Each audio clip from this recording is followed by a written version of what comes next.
বন্ধুসকল, আজি আমি খাম পাঠাৰ মাংস। আমাৰ লগত আছে মাষ্টাৰ চেফ দীপঙ্কৰ। হৈ যাব আজি পাঠাৰ মাংস ফালি দিম। তো গাইস, মাষ্টাৰ চেফ উপস্থিত। হেল্ল' এভৰিৱান, কেনে খবৰ আপোনালোকৰ? ভাবিলোঁ আজি এটা পাঠাৰ মাংস ৰেচিপি লৈ আহোঁ আপোনালোকৰ মাজত। বলক ফালি দিম। তো এতিয়া আহক মোৰ কুকিং ষ্টাইল চাওক কেনেকা ফালি দিম। খাব লাগে। তো গাইছ, প্ৰথমতে গ'ল ইয়াত আলু। এয়া কেলা কি গৰম তেল বে। তো বন্ধুসকল, আমাৰ মাষ্টাৰ চেফ অলপ কিবা ব্যস্ততাৰ আছে, সেইকাৰণে পিঁয়াজটো মই ফ্ৰাই কৰোঁ আৰু সেইবিলাক অভ্যাস নাই মোৰ। এই মাংসখিনি মই একদম দি দিলোঁ। তাৰে পিছত মই মাষ্টাৰ চেফক লৈ আহি আছোঁ। মাষ্টাৰ চেফক মই লৈ আহিছোঁ। কেলা এই এটা কাম পিঁয়াজটো কৰিব কেৰাহীত ঠিক কি মই মাষ্টাৰ চেফক ইমাৰ্জেঞ্চি লৈ আহিছোঁ। কেলা এটা কাম খান্দিত কৰিব নাজানো। সেইবিলাক নহ'ব। ধৈৰ্য নাই বে তহঁতৰ। পুৰা হৈ আছে, মই খাব ৰেডি হৈ আছোঁ। এই কি দিছে যে দোকানী ৰখি আছে, দেখা নাই খাওঁ খাওঁ কৰি। এইটা এয়া মছলাটো ৰেডি হৈ আছে বৰ্তমান পুৰা চালিয়াকে।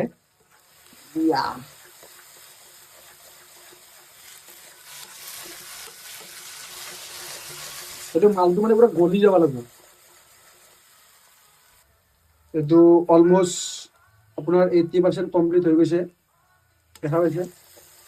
আৰু এতিয়া আমি দি দিম ইয়াত আচল মাল, এইটো আৰু এতিয়া এইটো এনেকে এনেকে এনেকে এনেকে এনেকে লাৰা হ'ব।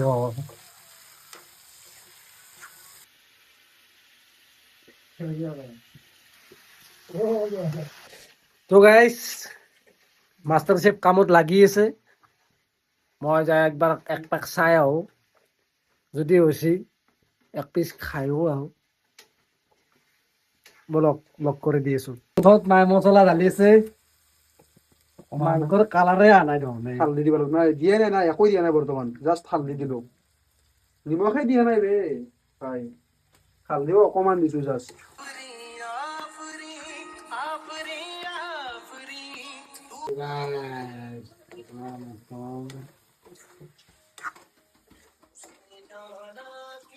গাইস, ভাজা মাংস খালো, কেৰা এটা লাগছে। মাষ্টাৰ চেফে ক'ব তো এই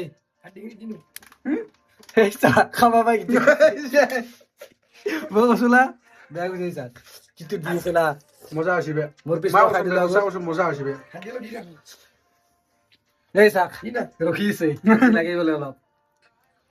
এইটো হৈছে টেলেণ্ট। এইটো তুমি এনেকা বনাই না, এই মানুহটোই আধা পাগলা বনাই হৈছে।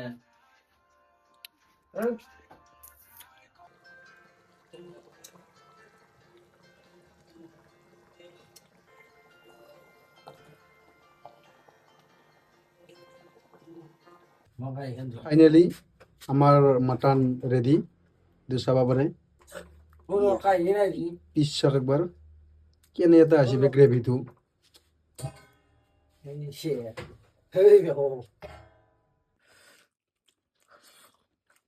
কেনেকৈ সাঁচিবে অকল খোৱাত ব্যস্ত, চাবাৰ সময় নাই গেলা মানুহ।